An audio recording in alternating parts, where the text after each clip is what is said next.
Muchos conocen el final del libro de Job.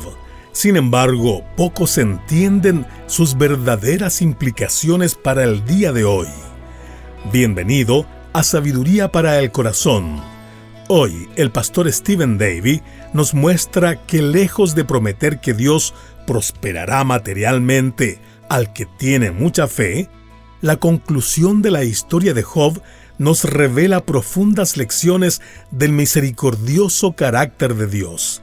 Es más, su historia nos ofrece una perspectiva de esperanza y fe que va más allá de lo que veremos en esta vida. Crezcamos juntos en asombro y confianza en nuestro gran Dios en este mensaje titulado Enseñanzas transformadoras del final de Job. Esperamos que sea de bendición para su vida.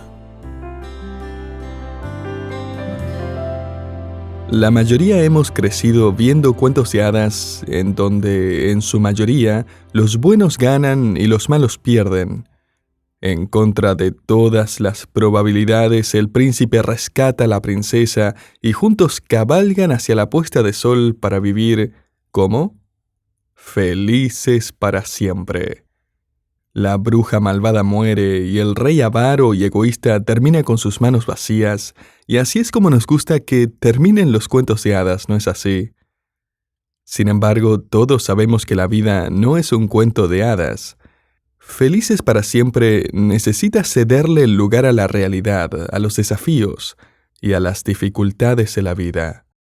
Un autor escribió, ¿recuerda su primer hogar? Quizás usted lo construyó y lo llamó su hogar soñado. Poco después de mudarse aparecieron unos problemas eléctricos, el techo empezó a gotear y uno de los inodoros no dejaba de taparse. ¿Qué tal su nuevo trabajo? Creía que este iba a hacer que se levantara cada mañana con una sonrisa. Esperaba que lo llenara, que confirmara su amor por esa carrera en particular. Pero muchas personas allí le hacían recordar demasiado a sus compañeros del otro trabajo. El jefe no era tan perfecto como usted creía, y los beneficios tampoco eran tan grandiosos como decían. ¿Y qué acerca de su nuevo auto? Tenía un olor fantástico y andaba perfecto, hasta ese lunes en la mañana cuando no quiso arrancar. Luego, una tarde alguien se estacionó al lado suyo en el supermercado, abrió la puerta y le dejó una tremenda abolladura con la que tuvo pesadillas por unos cuantos días. ¿Qué acerca de su primer hijo? Recuerda estar pensando cuán hermoso sería comenzar una familia, tener ese adorable terroncito de amor balbuceando feliz en su cuna. Todo estaba organizado y limpio y listo, y luego llegó el bebé. Después de 36 horas de trabajo de parto. El bebé no quiso tomar su leche y luego tenía unos cólicos tan fuertes que no paró de llorar por 6 meses y finalmente se durmió y despertó 13 años más tarde como un adolescente cascarrabias. Adiós al cuento de hadas. Este es un mundo lleno de dificultades.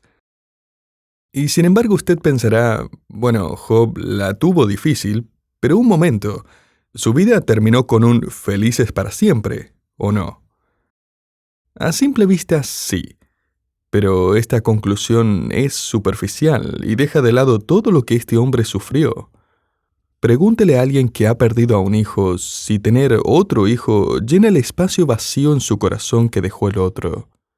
Pregúntele a alguien que ha sufrido de una enfermedad dolorosa o que ha sido víctima en un accidente si alguna vez olvidó completamente lo que le pasó. Pregúntele a alguien que ha sido abandonado por sus amigos y familiares, o ha sido víctima de crimen o abuso, si ahora que todo pasó, la vida es de la misma forma que solía ser antes.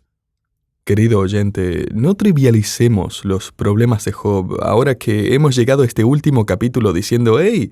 Él tuvo más hijos, sus enfermedades se fueron, volvió a ser rico otra vez, todo está bien. Escúcheme, Job nunca volverá a ver la vida de la misma forma, aun cuando su condición sea restaurada. Él ahora va a tener una apreciación más profunda por su salud, como nunca la tuvo antes. Él va a ver su dinero, sus negocios, riquezas, con una perspectiva totalmente distinta. Él va a abrazar a sus hijos y nietos un poco diferente a como lo hacía en el pasado. Y él va a vivir de manera distinta, porque sabe lo que es perderlo todo en 39 segundos, que es el tiempo aproximado que le tomó a los mensajeros entregarle las noticias de que había perdido todo lo que tenía. No es un felices para siempre absoluto. Sin embargo, muchas cosas maravillosas están ahora tomando lugar en Job capítulo 42. Le invito a abrir su Biblia allí. Primero, Dios habla de parte de Job. Note Job 42, versículo 7. Y aconteció que después que habló Jehová estas palabras a Job, Jehová dijo a Elifaz temanita: Mi ira se encendió contra ti y tus dos compañeros, porque no habéis hablado de mí lo correcto, como mi siervo Job. A través de este párrafo vamos a ver cómo Dios llama a Job 4 veces mi siervo. Note el versículo 8. Ahora pues, tomaos 7 becerros y 7 carneros, e id a mi siervo Job, y ofreced holocausto por vosotros, y mi siervo Job orará por vosotros. ¿Puede imaginarse esta escena? A todo esto, nadie sabe realmente a dónde se fue Eliú. Al parecer, desapareció tan rápido como apareció en primer lugar. Pero aquí están los 3 amigos de Job, o ex amigos. Estos 3 han pasado horas dando un discurso insensible, indiferente, condescendiente y súper espiritual tras otro, castigando a Job como si fuera un hombre rebelde y digno de juicio. Elifaz incluso inventó lo que él creía que eran los horribles pecados secretos que Job debía haber cometido para recibir tal juicio de parte de Dios. Elifaz y los otros habían insinuado que los pecados de Job eran la razón por la que sus hijos habían muerto y por la que había perdido su fortuna. Pero no es así, Dios le responde, no es así. Job es mi siervo, y tú, Elifaz, y tus 2 amigos, sabelotodo, cabeza hueca. Ok, esa parte la agregué yo. Elifaz, tú tienes que ir a Job, quien es mi siervo, y él va a orar por ti. ¡Qué tremenda forma de vindicar a Job! ¿Y qué cree que Job está haciendo ahora? ¿Qué habría hecho usted si estuviera en su lugar? ¿Está acaso Job saltando y bailando y apuntándoles con el dedo y diciendo se los dije? No, Job ya se ha arrepentido de decir cosas que no debería.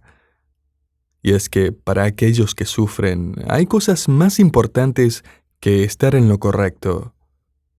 Hay completa satisfacción en recibir la aprobación, el elogio, una sonrisa de parte de Dios. Él lo ha llamado su siervo. Puedo imaginarme lágrimas de alegría cayendo por las mejillas de Job mientras escucha a Dios llamarlo mi siervo. Eso es suficiente. Dios ha hablado de parte de Job. En segundo lugar, Job ahora ora de parte de sus amigos.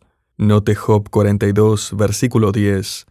Y quitó Jehová la aflicción de Job cuando él hubo orado por sus amigos. A todo esto, no pase por alto lo que acaba de pasar. Job oró no por sí mismo y no por su propia restauración. Él oró por estos hombres quienes lo habían tratado mal. Job estaba orando para que Dios demuestre su perdón y misericordia en sus vidas también. Ahora, ¿cómo es que alguien puede hacer esto? Job reconoció que él había difamado a Dios y que Dios lo había perdonado a él. Por eso es que ahora él puede perdonar a aquellos que lo habían difamado a él. Escuche, querido oyente, nuestro problema para perdonar a otros es que hemos olvidado cuánto se nos ha perdonado a nosotros. Y es que un pecador realmente arrepentido está totalmente dispuesto a perdonar a otros pecadores. Continuamos ahora leyendo en Job 42, versículo 10, que el Señor aumentó al doble todas las cosas que habían sido de Job. Vamos a ver exactamente cómo fue que Dios lo hizo. En primer lugar, Dios restaura el círculo familiar de Job y aún lo aumenta. Versículo 11, y vinieron a él todos sus hermanos y todas sus hermanas y todos los que antes le habían conocido, y comieron con él pan en su casa, y se condolieron de él, y le consolaron de todo aquel mal que Jehová había traído sobre él. No sé usted, pero a mí este versículo me sorprendió. Yo no sabía que Job tenía hermanos. ¿Dónde estaban ellos cuando Job estaba sufriendo? Realmente no lo sabemos. Es posible que su familia estuvo allí apoyando y manteniendo a su esposa. Sin embargo, tenemos todas las indicaciones, aunque no podemos estar seguros, de que la familia de Job los abandonaron por completo y no quisieron tener nada que ver con ellos. Francamente, creo que la familia de Job, tal como sus 3 amigos, tenían miedo del juicio de Dios también. O sea, si Job estaba siendo juzgado por Dios, entonces cualquier intento de ayudarle podría incurrir en un juicio similar de parte de Dios. Así que mantuvieron su distancia. Eso significaría que para que esta familia se reuniera juntamente con los antiguos amigos de Job, con el nivel de comunicación que se nos muestra aquí en el versículo 11, la familia y amigos de Job se habrían disculpado y Job habría demostrado mucho perdón hacia cada uno de ellos. Deberíamos haberte creído. Nosotros sabíamos que tú y tu esposa amaban a Dios. Por favor, perdónennos. No, y no los quiero ver nunca más. Si Job hubiera dicho eso, habríamos pensado, bien, se lo tienen bien merecido. Pero Job dice, los perdono. ¿Saben qué? Finalmente tengo apetito. Vamos a comer algo juntos y hablar de todo lo que hemos aprendido. Los perdono a todos. No pasará mucho tiempo después de esto que su esposa va a decirle, no vas a poder creerlo, pero estoy embarazada. Note Job 42:13, y tuvo 7 hijos y 3 hijas. Este es el número exacto de hijos que habían tenido antes. Pero un momento, ¿no había prometido Dios que iba a duplicar todo lo que Job tenía, incluido su familia? O sea, Dios de hecho duplicó el número de sus ovejas, camellos, bueyes y asnos, Job 42:12, y sin embargo Job solo recibe 10 hijos. ¿Sabe por qué? Esto significa que Job de hecho tuvo el doble de hijos, porque él no perdió por completo a sus primeros 10 hijos. A diferencia de sus camellos y ovejas y bueyes, sus 10 primeros hijos aún cuentan, porque aún estaban vivos, en el cielo. Y Job un día los volvería a ver. Dios restaura el círculo familiar de Job y aún lo aumenta. En segundo lugar, Dios restaura el estado financiero de Job y aún lo aumenta. Note la última parte de Job 42, versículo 11. Y cada uno de ellos le dio una pieza de dinero y un anillo de oro. El texto hebreo no nos indica un valor que podamos entender el día de hoy. Lo único que sabemos es que todos le dieron a Job un regalo monetario y un anillo de oro. Y a todo esto, esa es la forma en que Dios restauró la fortuna de Job. Esa es la forma en que Job pudo comprar ganado y recuperar su situación financiera. Y sin embargo, no pase por alto el hecho de que este fue un proceso lento y tedioso. Dios no restauró en una tarde todo lo que Job había perdido en 39 segundos. La sanidad y la restauración de Job incluyó personas. Una restauración en las relaciones que había perdido, lo que Job ahora entiende con mucha más profundidad, que son más importantes que una simple restauración de sus riquezas. ¿Notó también que Job parece estar especialmente orgulloso de sus hijas? Sus nombres están registrados en Job 42:14, donde dice: llamó el nombre de la primera Gemima, que significa paloma, y el de la segunda Sesia, que significa perfume, y el de la tercera Keren-Hapuk, lo que significa cuerno de pintura de ojos. Y ahora estará pensando: ¿cuerno de pintura de ojos? ¿Qué pasó, Job? ¿Por qué estás castigando a tu hija con ese nombre? La verdad, querido oyente, es que esa frase se refería en aquellos tiempos a una botella de tintura que se usaba para pintar las pestañas, párpados y cejas. Para los padres que estaban buscando un versículo en contra del maquillaje, déjeme decirle que lo siento. El hombre más piadoso del Oriente llamó a una de sus hijas sombra de ojos. Job 42, versículo 15, continúa diciendo que no había mujeres tan hermosas como las hijas de Job en toda la tierra, y les dio su padre herencia entre sus hermanos. Continuamos leyendo los versículos 16 y 17. Después de esto, vivió Job 140 años, y vio a sus hijos, y a los hijos de sus hijos, hasta la cuarta generación.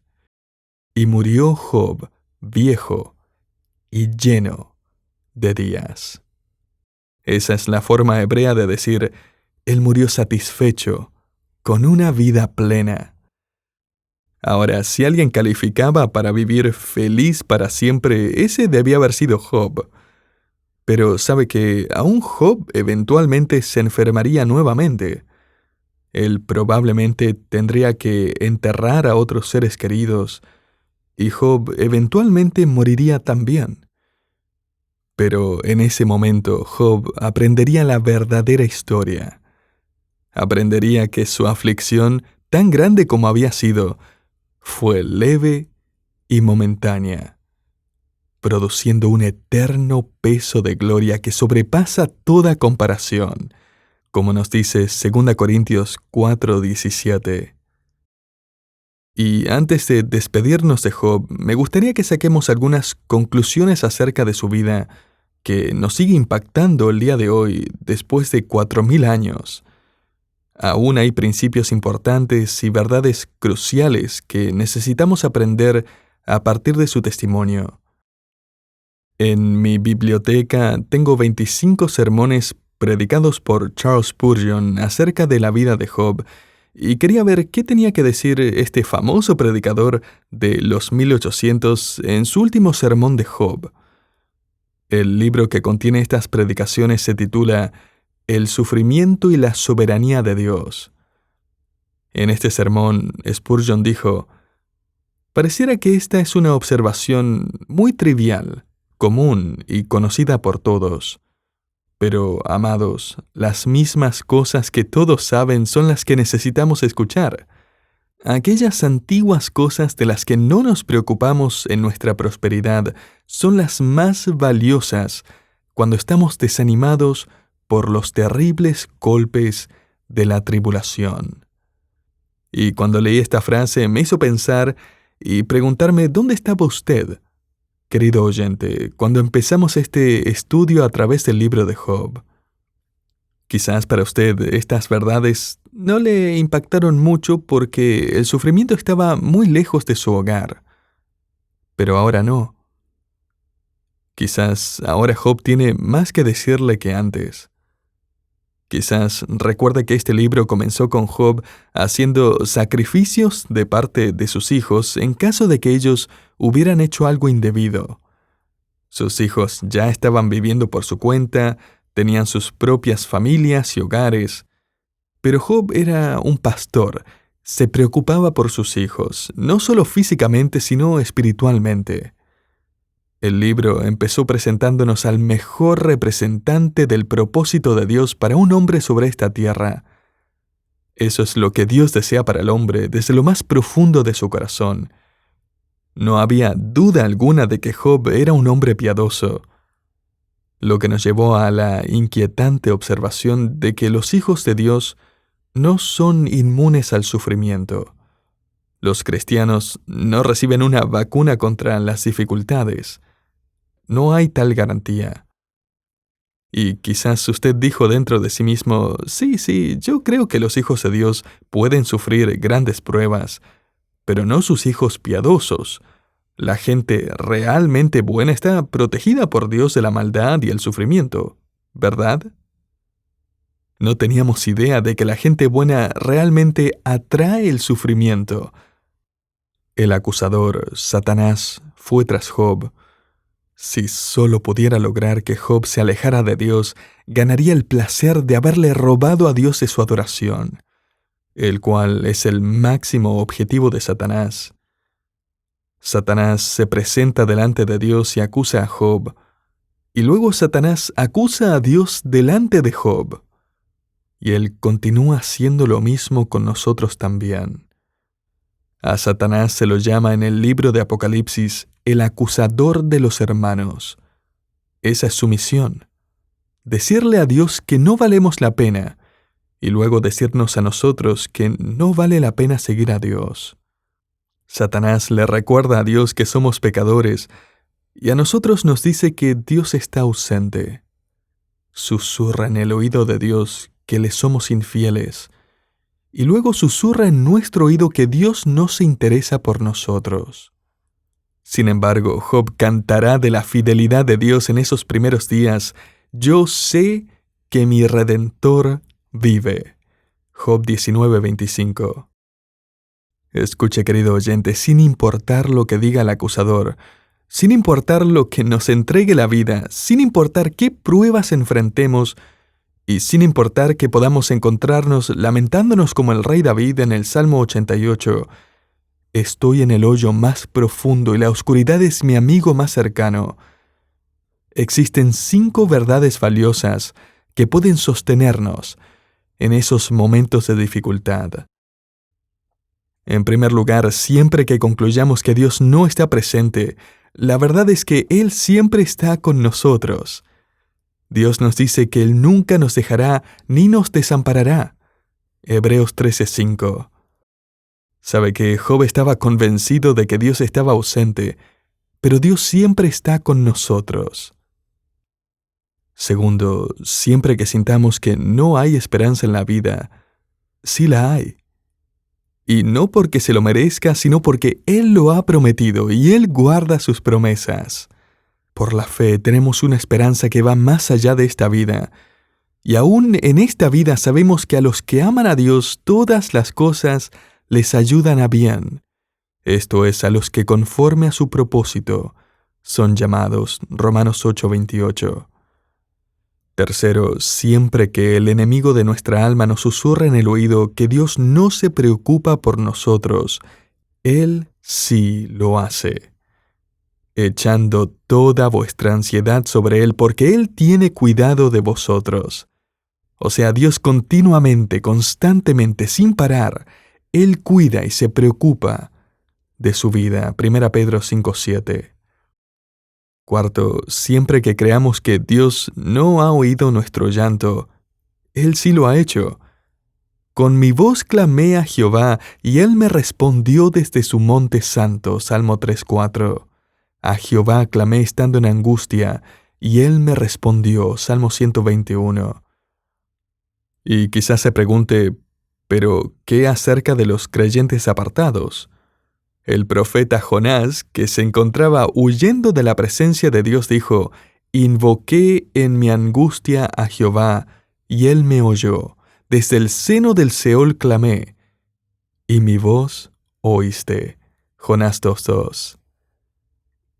Quinto, siempre que el acusador susurra en nuestro corazón que Dios ya no nos ama, sepamos que esa es una mentira. La verdad es que Él nos ama por siempre. Por lo cual estoy seguro de que ni la muerte ni la vida, ni ángeles ni principados ni potestades, ni lo presente ni lo porvenir, ni lo alto ni lo profundo, ni ninguna otra cosa creada, nos podrá separar del amor de Dios, que es en Cristo Jesús, Señor nuestro. Romanos 8, del 38 al 39. El apóstol Pablo estaba convencido de eso, no por los azotes y los golpes que había soportado, porque ¿qué garantías nos puede ofrecer la vida? Pablo estaba convencido gracias a la verdad revelada por Dios hacia él. Porque nuestras pruebas un día parecerán leves y momentáneas, produciendo un eterno peso de gloria que sobrepasa toda comparación. 2 Corintios 4:17. El apóstol Pedro escribió: «Mas el Dios de toda gracia, que nos llamó a su gloria eterna en Jesucristo, después de que hayáis padecido un poco de tiempo, Él mismo os perfeccione, afirme, fortalezca y establezca. A Él sea la gloria y el imperio por los siglos de los siglos». 1 Pedro 5, del 10 al 11.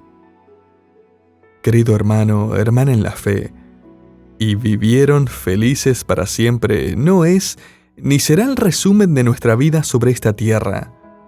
Eso no va a ocurrir sino hasta que Dios haga un cielo nuevo y una nueva tierra sin rastros de pecado, donde nosotros, junto con todos los redimidos en nuestras túnicas blancas y limpias, estemos de cara a la eternidad al lado de nuestro soberano Señor, quien ha escogido mantener sus heridas en su cuerpo glorificado para sanar todas las nuestras y recordarnos de aquello.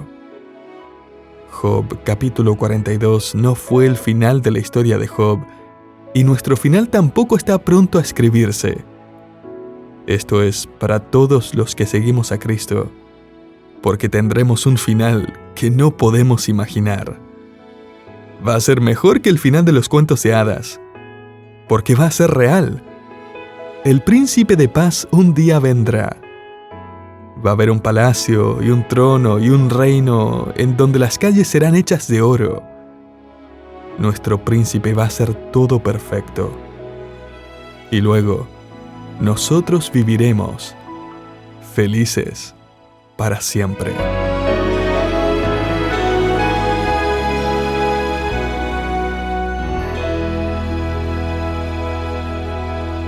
Gracias por acompañarnos en Sabiduría para el Corazón, un programa del Ministerio Sabiduría Internacional.